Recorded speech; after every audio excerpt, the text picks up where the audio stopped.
Hello दोस्तों, आपका हमारे YouTube चैनल लॉ ओरिएंटेशन में हार्दिक स्वागत है। आज हम पढ़ते हैं भारत का संविधान 1950, जिसका लास्ट लेक्चर में हमने 38 आर्टिकल्स को समझा था और 39 को। आज हम पढ़ते हैं 39A, समान न्याय और निःशुल्क विधिक सहायता। राज्य यह सुनिश्चित करेगा कि विधिक तंत्र इस प्रकार काम करे कि समान अवसर के आधार पर न्याय सुलभ हो, और वह विशिष्टतया यह सुनिश्चित करने के लिए कि आर्थिक या किसी अन्य निर्योग्यता के कारण कोई नागरिक न्याय प्राप्त करने के अवसर से वंचित न रह जाए, उपयुक्त विधान या स्कीम के द्वारा या किसी अन्य रीति से निःशुल्क विधिक सहायता की व्यवस्था करेगा। जो ये हमारा आर्टिकल 39A है वो 42nd अमेंडमेंट 1976 के द्वारा जोड़ा गया। इसमें कहा गया है कि राज्य समान और निःशुल्क कानूनी विधिक सहायता उपलब्ध कराएगा, जैसे फ्री एडवोकेट, और मतलब सभी को फ्री एडवोकेट प्रोवाइड करवाएगा।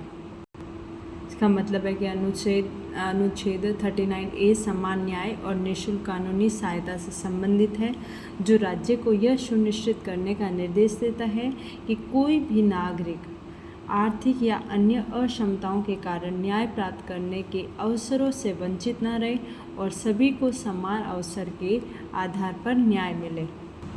इनको हम एक एग्जाम्पल के माध्यम से समझने की कोशिश करते हैं। निःशुल्क सेवा कानूनी सेवा प्राधिकरण अधिनियम। इस अधिनियम के तहत राज्य सरकारें और केंद्र सरकार विभिन्न कानूनी सहायता योजनाएं और कार्यक्रम चलाती है, जैसे कि कानूनी सेवा प्राधिकरण और लोक अदालतें जो न्यायालयों के बाहर विवादों का निपटारा करने वाले वैकल्पिक मंच हैं, जहां मुकदमों का त्वरित और सौहार्दपूर्ण समाधान होता है, जिससे सभी वर्गों के लोगों के लिए न्याय सुलभ हो जाता है। और जिला विधिक सेवा प्राधिकरण DLSA और राज्य स्तर पर राज्य विधिक सेवा प्राधिकरण SLSA, ये विभिन्न समुदाय और खासकर गरीबों और कमज़ोर वर्गों को कानूनी सहायता और सलाह प्रदान करते हैं।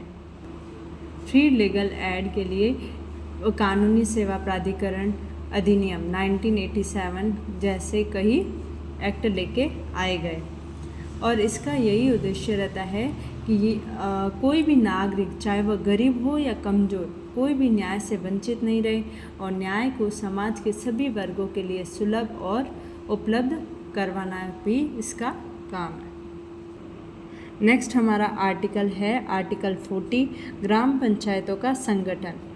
राज्य ग्राम पंचायतों का संगठन करने के लिए कदम उठाएगा और उनको ऐसी शक्तियाँ और प्राधिकार प्रदान करेगा जो उन्हें स्वायत्त शासन की इकाइयों के रूप में कार्य करने योग्य बनाने के लिए आवश्यक हो। इसमें कहा गया है कि राज्य ग्राम पंचायत का गठन करेगा और उन्हें वो शक्ति और वो अधिकार प्रदान करेगा जिनसे वह स्वतंत्र इकाई के रूप में कार्य कर सके, ताकि इसमें ये बोला हुआ है कि सत्ता, जो ग्राम पंचायतों की सत्ता है, उनका विकेंद्रीकरण हो और ग्रामीण विकास को बढ़ावा मिले। यह राज्य के नीति निर्देशक सिद्धांतों का एक हिस्सा है। और 73वें संविधान संशोधन अधिनियम 1992 के द्वारा इसे व्यवहारिक रूप दिया गया। इसके आगे हम एक उदाहरण के माध्यम से भी समझते हैं। जैसे महाराष्ट्र में ग्राम पंचायतों की स्थापना। महाराष्ट्र के एक गांव में राज्य सरकार ने ग्राम पंचायत की स्थापना की और उसे स्थानीय चुनाव करने की अनुमति दी, जिससे वह एक स्वतंत्र इकाई बन जाए। और केरल में ग्राम पंचायतों की भूमिका। केरल में ग्राम पंचायतों ने संकट के समय में न केवल स्थानीय आबादी के हितों का प्रबंधन किया, बल्कि राष्ट्रीय स्वास्थ्य देखभाल जैसे बड़े लक्ष्य की पूर्ति के लिए भी अपनी महत्वपूर्ण भूमिका निभाई।